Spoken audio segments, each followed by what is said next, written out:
এই অবস্থা গাড়ি চলাচলের অনুপযোগী।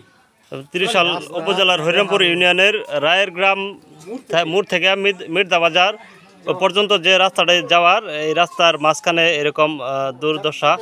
এইখান দিয়ে সাধারণ যাত্রী চলাচলের উপযোগী হয়ে পড়েছে। এটি আমাদের ওই যে হরিরামপুর ইউনিয়নের সৌদি আরব প্রবাসী আমদাদুল ভাই আশ্বাস দিয়েছেন এই এলাকার জনসাধারণ চলাচলের দিকে চিন্তা করে এই রাস্তাটি উনি মেরামত করে দিবেন বলে জানিয়েছেন।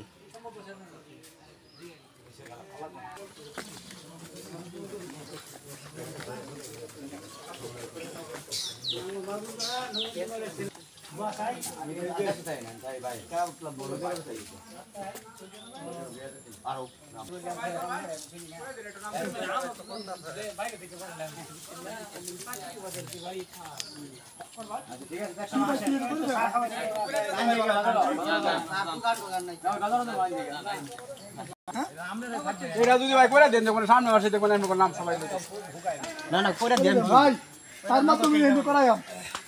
ওকে এলে কাটা সরান আগে কাটা সরায়া করে না ভালো ফলা এটা উঠে ফেলা কেন সবাই লাগি করা লাগতো না, মনে করে খাওয়া ফলাই বিছাই দিবেন। আমরা কইলে কাল লাগবে, সব মানুষ লাগি বললে আমরা আগে ব্যবস্থা করি এটা আছে কিনা, এখন তো সব পানি লাগবে। তুমি আবার জোরে করবা এই আমার তার নাম্বারটা লও। ভালো হইছে, সব পানি চলে বুঝলেন না।